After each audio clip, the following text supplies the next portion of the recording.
Shalom saudara-saudara. Ya, saya sebelumnya mau menyapa untuk GB Impact yang ada di Jakarta. Shalom. Puji nama Tuhan. Saya percaya Anda tetap dalam keadaan sehat dan diberkati Tuhan. Saya juga mau menyapa untuk GB Impact yang ada di Bangka. Shalom. Puji nama Tuhan. Kita akan siap memuji memuliakan Tuhan ya. Sebelumnya saya mau ajak saudara-saudara kita berdoa. Bapa dalam surga, terima kasih. Kami mengucap syukur Tuhan, sampai hari ini kami bisa memuji memuliakan Tuhan karena anugerah dari-Mu. Persiapkan hati kami Tuhan, supaya kami bisa memuji memuliakan Engkau. Ampuni dosa kami ya Tuhan, apapun yang sudah kami perbuat, ampuni ya Tuhan. Kami mau serahkan hidup kami hanya dalam tangan-Mu. Kami mau memuji memuliakan nama-Mu, hanya Engkau yang layak dipuji. Terima kasih Tuhan, kami undang hadirat-Mu hadir di tempat ini. Biarlah acara ini dari awal hingga akhirnya kami serahkan hanya dalam tangan-Mu Tuhan. Terima kasih ya Tuhan, kami sudah berdoa dan mengucap syukur. Yang percaya katakan, amin. Siap muji Tuhan? Saya undang untuk bangkit berdiri. Kita menaikkan sorak-sorai bagi Tuhan.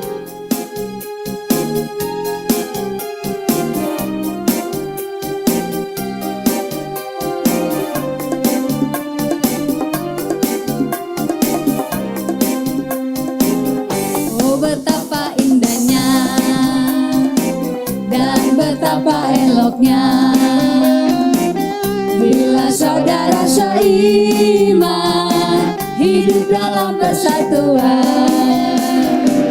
Oh betapa indahnya dan betapa eloknya bila saudara seiman hidup dalam persatuan. Urapan di kepala Harun yang kejanggut dan jubahnya turun, seperti embun yang dari Hermon mengalir ke bukit Sion. Kesanalah diperintahkan Tuhan agar berkat-berkat dicurahkan, kehidupan untuk selamanya. Oh betapa indahnya. Berikan sukacita, naikkan sorak-sorai saudara.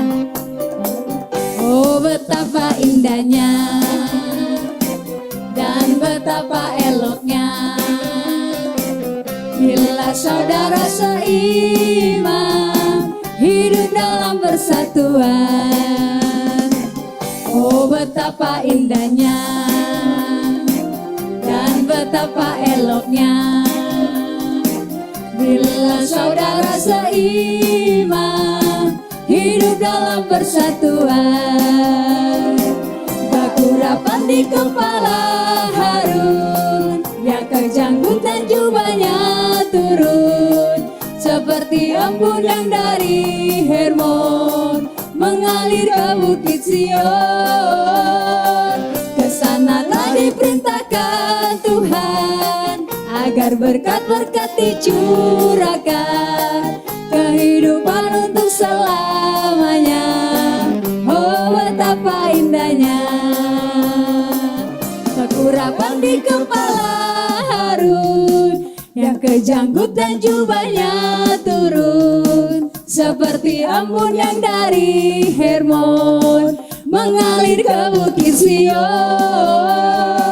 Kesanalah diperintahkan Tuhan agar berkat-berkat dicurahkan, kehidupan untuk selamanya. Oh betapa indahnya, oh betapa indahnya, oh betapa indahnya. Haleluya.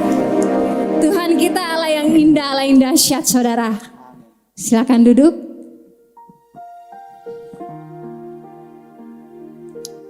Terima kasih Tuhan. Engkau Allah yang indah. Engkau yang memberikan kami kekuatan. Engkau Allah yang setia. Allah yang tak pernah tinggalkan kami. berapa banyak mereka yang menghilang, berapa banyak mereka yang meninggalkan Engkau, tapi kami mau tetap bersamamu Tuhan. Apapun yang kami alami, apapun yang kami hadapi, kami berjalan bersama Tuhan. Itu iman kami Tuhan. Inilah syukur kami. Engkaulah yang terindah bagi kami. Engkaulah yang besar. Yesus, Engkaulah yang mulia.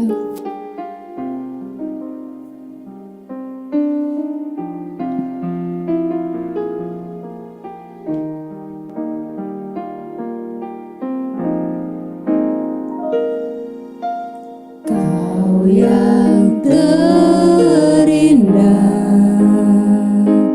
di dalam hidup ini, tiada Allah Tuhan yang seperti Engkau, besar perkasa penuh kemuliaan. Kau yang termanis di dalam hidup ini, ku cinta Kau lebih dari segalanya, besar kasih setiamu kepadaku. Ku sembah Kau ya Allahku, ku tinggikan namamu selalu, tiada lutut tak bertelut, menyembah Yesus Tuhan Rajaku. Ku sembah Kau ya Allahku, ku tinggikan namamu selalu, semua lidah akan mengaku, Engkaulah Yesus Tuhan Rajaku.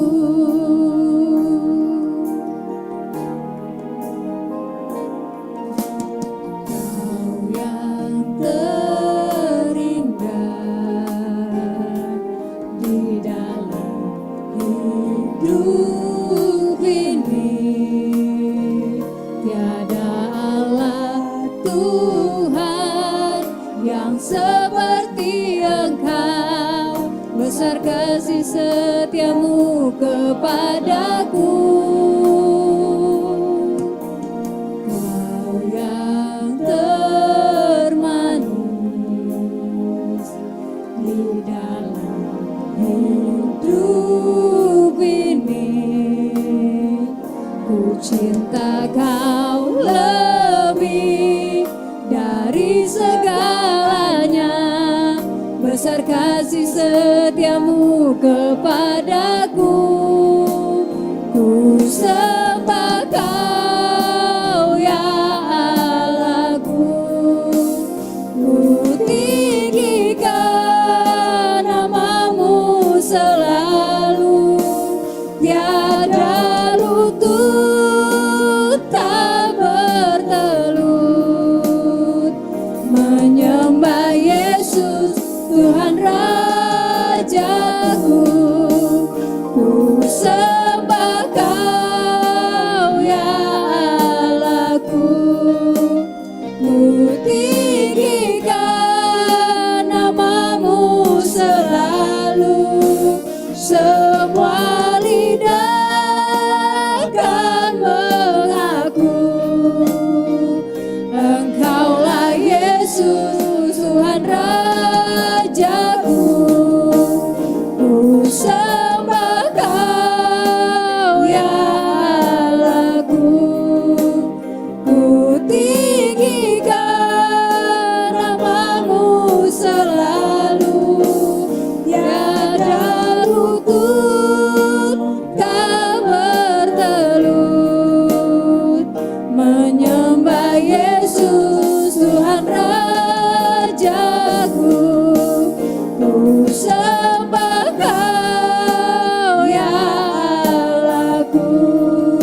besar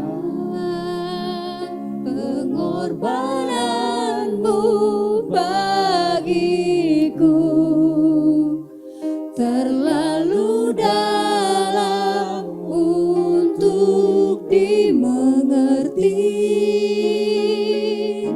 Sungguh besar,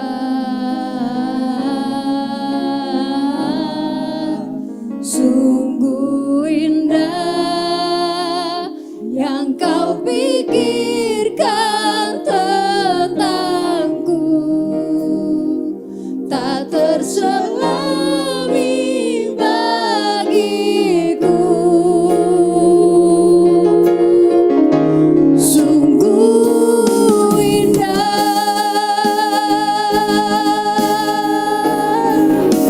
sungguh besar pengorbananmu bagiku, terlalu dalam untuk dimengerti. Sungguh besar,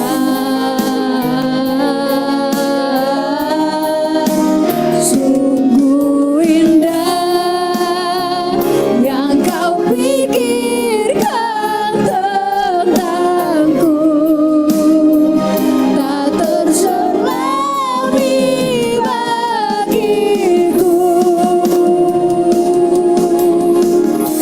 Sungguh indah,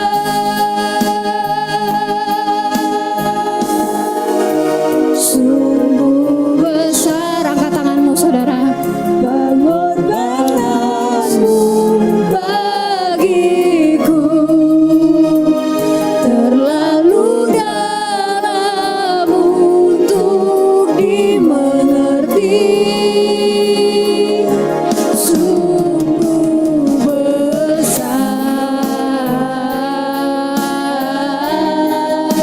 sungguh indah yang kau pikirkan tentangku, tak terselami bagiku.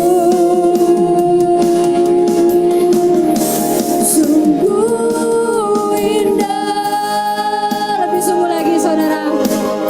Katakan Yesus indah. Sungguh besar pengorbananmu bagiku, terlalu dalam untuk dimengerti. Sungguh besar, sungguh indah yang kau pikirkan tentangku, tak terselami bagiku. Sungguh indah.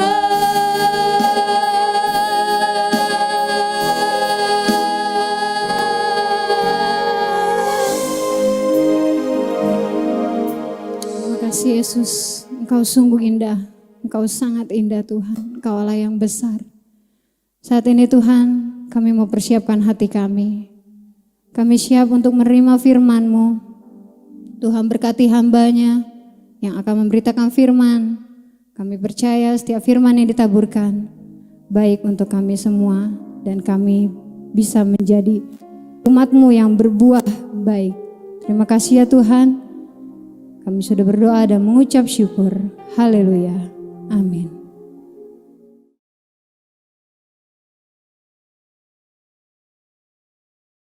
Mari saudara-saudara kita tundukkan kepala sebentar sebelum kita meneliti akan firman Tuhan. Tuhan, terima kasih pada saat ini kami boleh hadir di rumah kami masing-masing Tuhan, untuk beribadah, mendengarkan firman-Mu, mengerti ajaran-Mu bagi kami. Pada saat ini kami mohonkan supaya Engkau berbicara kepada kami. Roh Kudus, ajarlah kami. Kami siap untuk mendengarnya, mengertinya, dan terutama melaksanakannya dalam hidup kami. Hadirlah di tengah-tengah kami Roh Kudus, di rumah kami masing-masing. Dalam nama Tuhan Yesus Kristus kami naikkan doa kami. Terima kasih Tuhan. Amin. Saudara-saudaraku, pada saat ini saya ingin berbicara sesuatu hal yang penting sekali, yaitu tentang kemah pertemuan. Kita lihat dalam Alkitab, ternyata Tuhan sangat mendambakan persekutuan dengan anak-anaknya. Jauh lebih daripada sebaliknya. Tuhan jauh lebih mendambakan ingin bersekutu dengan kita daripada kita ingin bersekutu dengan Tuhan. Dan kita lihat itu dalam Alkitab, bagaimana Allah menetapkan kemah pertemuan sebagai tempat kita manusia tiap kali mau ketemu dengan dia, mari datang ke kemah pertemuan ini. Kemah pertemuan ini agak berbeda dengan kemah pertemuan tabernakel. Nanti di tengah-tengah dalam perjalanan orang Israel dari Mesir ke tanah perjanjian, mereka itu kalau istirahat tentunya bikin tenda-tenda untuk tidur ya. Di tengah-tengahnya itu ada tabernakel yang luar biasa besar. Tapi ada juga kemah pertemuan yang lain yang kita baca, kita melihat dalam Keluaran pasal 33 ayat 7-11 ini. Ini tentunya atas perintah daripada Allah ya, karena Allah yang menghendaki itu. Sesudah itu Musa mengambil kemah dan membentangkannya di luar perkemahan, jauh dari perkemahan, dan menamainya kemah pertemuan. Jadi Musa keluar, bawa orang-orang yang panggul, angkut kayu-kayu dan sebagainya, pergi ke suatu tempat yang agak jauh dari perkemahan orang-orang Israel yang banyak kemahnya, tendanya ini agak jauh, dan di situ bikin satu kemah kecil aja disebut kemah pertemuan. Tapi kita lihat dalam ayat ke-8 ini, setiap orang yang mencari Tuhan, keluarlah ia pergi ke kemah pertemuan yang di luar perkemahan. Ini suatu fasilitas yang Tuhan berikan kepada kita juga sampai pada saat ini. Tentunya kemah pertemuan adalah gereja, tapi sekarang di mana masa virus COVID ini bukan lagi gereja, rumah tangga kita, rumah-rumah kita semua bisa menjadi kemah pertemuan. Dengan ketetapan seperti itu, setiap orang yang mencari Tuhan, keluarlah ia pergi ke kemah pertemuan yang di luar perkemahan. Ayat yang ke-8, apabila Musa pergi ke kemah itu, bangunlah seluruh bangsa itu dan berdirilah mereka masing-masing di pintu kemahnya. Dan mereka mengikuti Musa dengan matanya sampai ia masuk ke dalam kemah. Kita tidak tahu gimana orang-orang Israel itu tahu bahwa Musa akan menghadap Tuhan. Mungkin ada nafiri, trompet dibunyikan, tapi begitu mereka tahu bahwa Musa akan menghadap Tuhan, mereka semua keluar dari kemah masing-masing, tenda masing-masing, dan mereka melihat Musa itu keluar dari kemah pertemuan lalu berjalan. Si orang tua ini, si opa tua itu berjalan meninggalkan kemah pertemuan orang-orang Israel menuju ke kemah yang kecil itu. Apabila Musa keluar pergi ke kemah itu, bangunlah. Seluruh bangsa itu nggak enak begitu, duduk aja, masa kita duduk aja. Mereka semua bangun dan berdirilah mereka. Masing-masing di pintu kemahnya, di pintu tenda mereka masing-masing, mereka berdiri dan mereka mengikuti Musa dengan matanya. Dilihat Musa itu keluar dari perkemahan orang Israel menuju kemah pertemuan itu. Sampai ia masuk ke dalam kemah. Apabila Musa masuk ke dalam kemah itu, turunlah tiang awan dan berhenti di pintu kemah. Dan berbicaralah Tuhan dengan Musa di sana. Begitu Musa masuk ke kemah pertemuan itu, tiang awan itu turun di depan pintu kemah. Dan di situ Tuhan bertemu dengan Musa dan berbicara dengan dia secara pribadi. Kita melihat contoh gambarnya ini ya. Suatu gambar yang indah sekali. Kemah pertemuan kecil aja. Musa masuk, dan tiap kali Musa masuk, awannya itu turun menandakan bahwa Tuhan hadir di sana, berkenan, berbicara, berhadapan muka dengan muka dengan Musa. Setelah seluruh bangsa itu melihat bahwa tiang awan berhenti di pintu kemah, maka mereka bangun dan sujud menyembah masing-masing di pintu kemahnya. Mereka tidak berani ngobrol-ngobrol lagi. Begitu melihat tiang awan itu turun, mereka semua bangun, berdiri, dan semua tunduk menyembah. Dan Tuhan berbicara kepada Musa dengan berhadapan muka seperti seorang berbicara kepada temannya. Kemudian kembalilah ia ke perkemahan. Tapi abdinya Yosua bin Nun, seorang yang masih muda, tidaklah meninggalkan kemah itu. Nah, kita melihat di sini begitu luar biasanya Allah spesial kasih suatu sarana untuk bertemu dengan umatnya. Bukan hal yang sembarangan ini. Allah yang men-set up ini sendiri.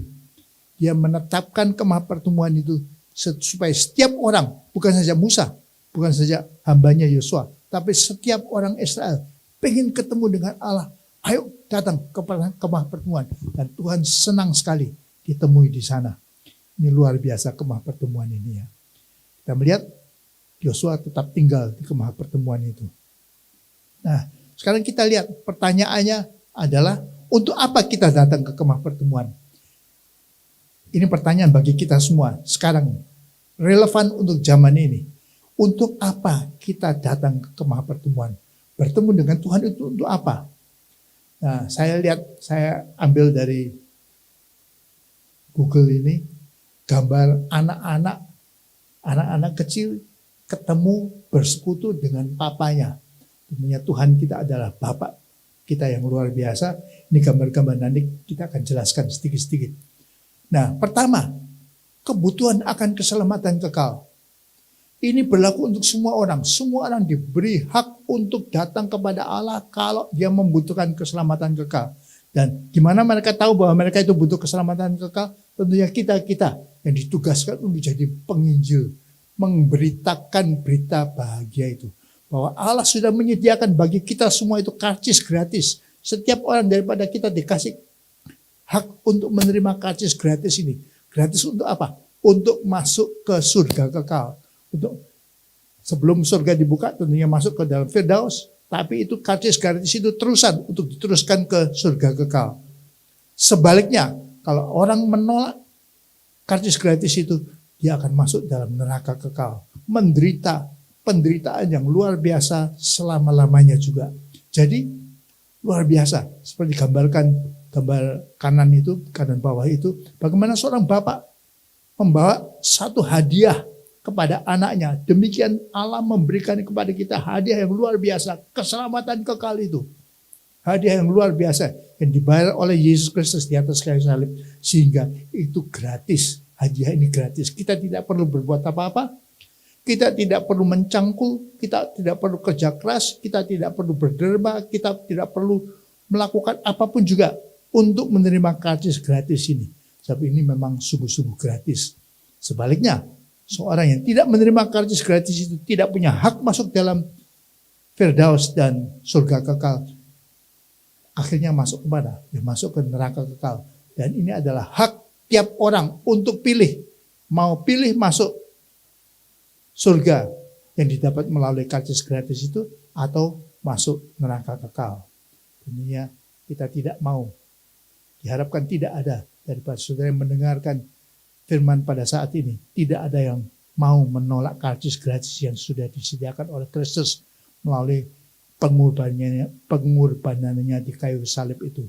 Supaya kita bebas dari api neraka. Yang kedua, kita perlu datang kepada Bapa apabila kita sedih, berduka cita besar. Ayo datang. Dan Bapak siap dengan pelukannya seperti gambar itu ya. Anak itu walaupun nangisnya luar biasa, Bapak itu siap untuk peluk, untuk merangkul, memberi ketenangan, harapan, comforting. Menenangkan dia, memberi damai sejahtera. Jadi tidak ada alasan kita, buat apa? Memang saya lagi gundah gulana, saya lagi sedih seperti ini, sedih yang besar. Tapi kemana? Saya perlu kemana? Tidak, ada jalannya. Jalan keluarnya datang kepada Bapa dan dia yang menghibur. Melalui rohnya nanti dia akan menghibur. Dari duka cita itu menjadi sukacita, diubahkan menjadi sukacita. Dari kecemasan yang tinggi menjadi kelegaan yang luar biasa. Kalau kita mau datang kepada Allah Bapa di dalam kemah pertemuan itu. Hal yang berikutnya ketiga, bila ada penyakit, ada kegagalan, ada kerugian besar.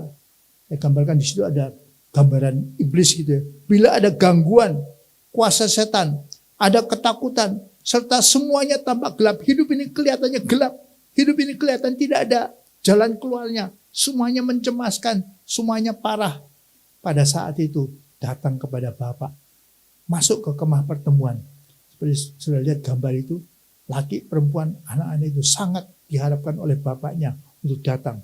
Kalau ada kegalauan dalam hati, ada kesulitan, ada kegelapan, kelam, rasanya hidup ini tidak masuk akal lagi, tidak ada jalan keluar lagi. Pada saat itu datang ke kemah pertemuan. Yang keempat, kita melihat hanya kalau kita iseng aja, ya iseng, hanya ingin bersekutu, hanya ingin bermesraan dengannya, kita membutuhkan keintiman dengan Tuhan, datang ke kemah pertemuan. Sudah lihat gambar yang indah itu ya. Seorang anak perempuan, tidak ada kebutuhan yang luar biasa, tidak ada kebutuhan yang sangat mencekam di dalam dirinya, tapi dia hanya ingin bercanda, bermain, bermesraan, bersekutu, bersenggolan, bersentuhan dengan papanya itu. Ini yang diinginkan Tuhan terhadap kita juga. Ayo datang kepada Dia. Dia ingin sekali bermesraan dengan kita. Yang kelima, kalau saudara ada kerinduan, mungkin sudah lama rasanya nggak bersekutu dengan Bapak ya. Ada rasa rindu, ada rasa kangen ya. Ingin bersekutu kepada Dia, dengan Dia datang ke kemah pertemuan.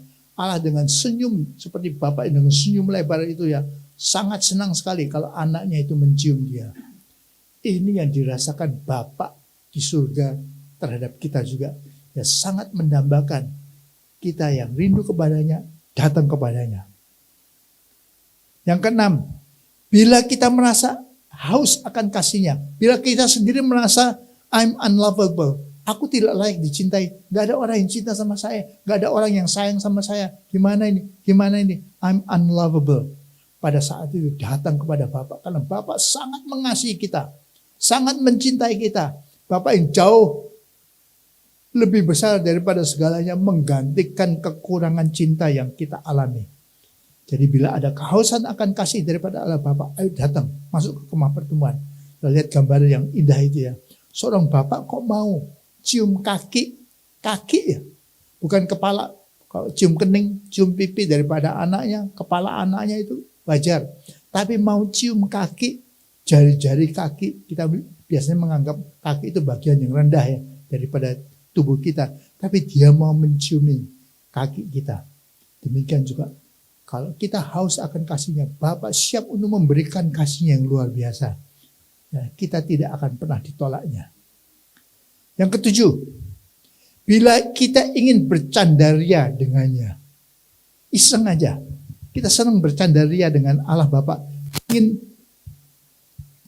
berhumoria dengan Bapa, datang kepada Dia, masuk dalam kemah pertemuan. Lihat dua gambar itu. Gambar yang pertama, bagaimana anak itu digendong oleh bapaknya, diangkat-angkat oleh bapaknya. Dan yang kedua, anak itu kenapa dibolehkan? Anak tetangga dibolehkan seperti ini? Tentunya tidak boleh. Anak pembantu dibolehkan pegang-pegang kepala rambut daripada bos, coret-coret muka bos, tentunya tidak boleh. Tapi anak sendiri, anak itu seperti kita lihat pipinya sendiri coret-coret, tapi dia suka juga mencoret-coret pipi daripada papanya. Dan papanya senyum, papanya ketawa besar, papanya tidak merungut, papanya tidak marah, tidak pukul anak itu, tidak. Tapi malah senang sekali kalau anaknya mau bercanda ria dengannya.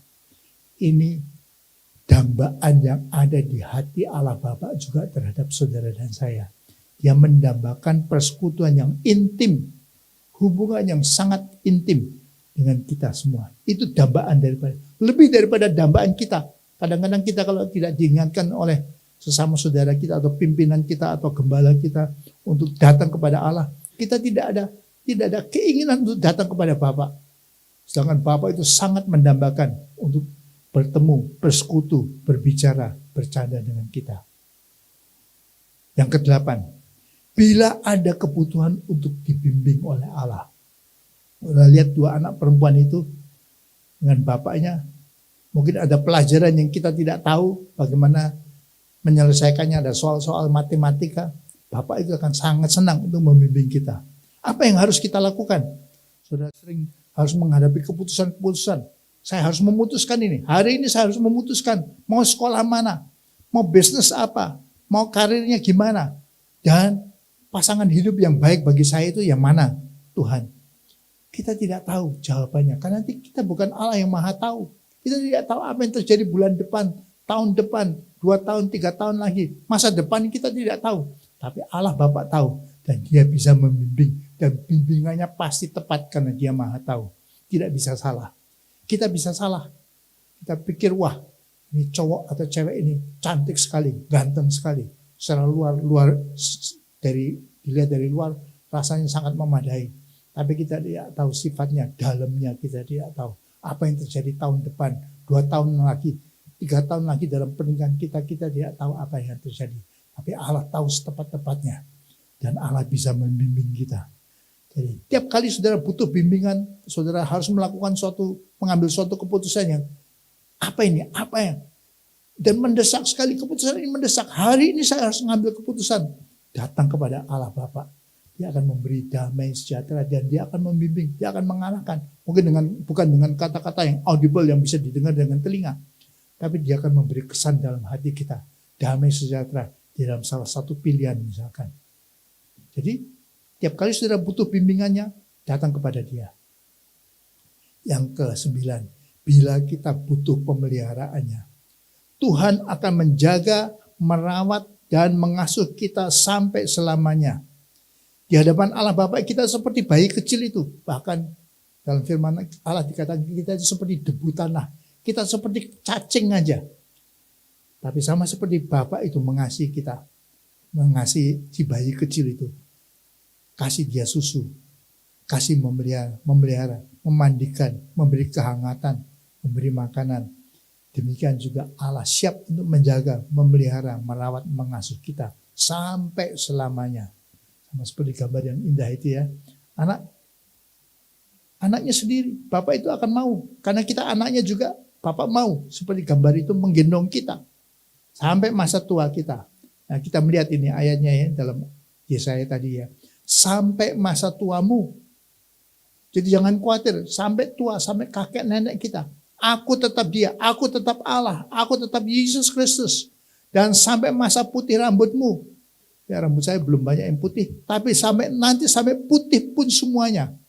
Allah berjanji, dia akan menggendong, aku menggendong kamu. Aku telah melakukannya, bukan saja nanti, tapi sekarang ini pun kita sudah digendong.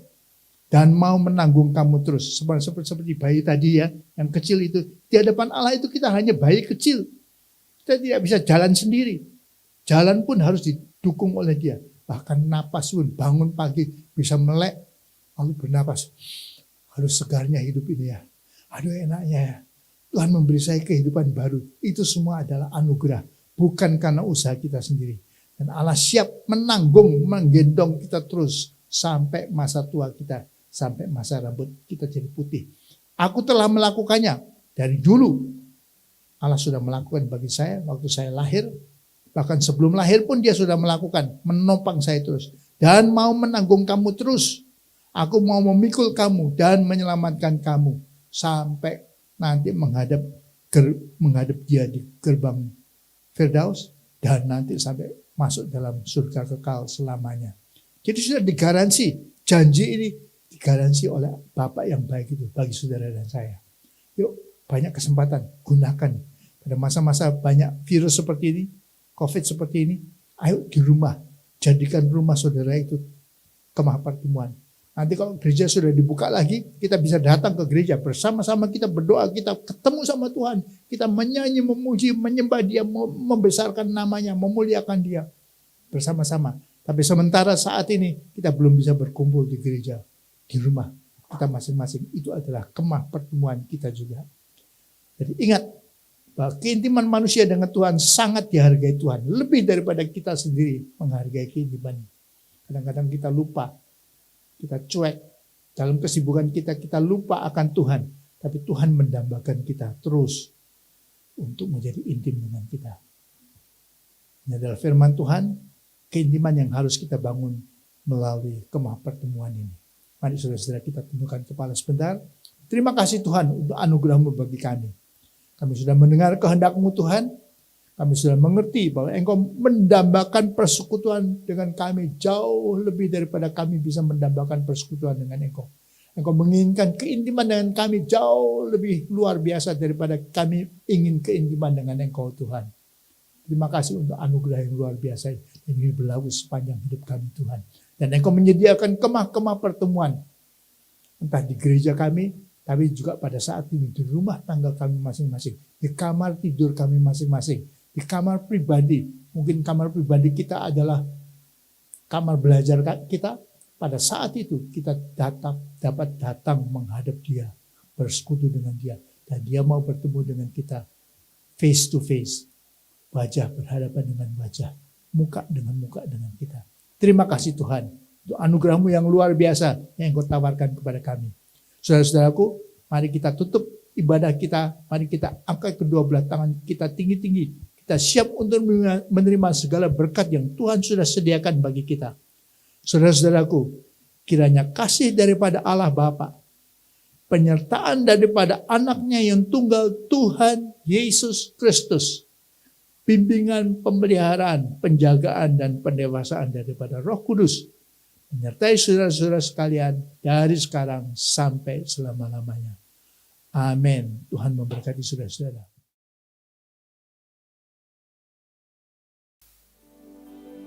Baik saudara, sudah mendengarkan firman Tuhan. Percaya walau ku tak melihat jalan di depanku, tak pernah ku ragu, ku tetap menyembah apapun yang terjadi di dalam hidupku, tak pernah ku ragu, ku tetap percaya. Baik saudara, terima kasih. Tuhan Yesus memberkati. Sampai berjumpa lagi di minggu yang akan datang.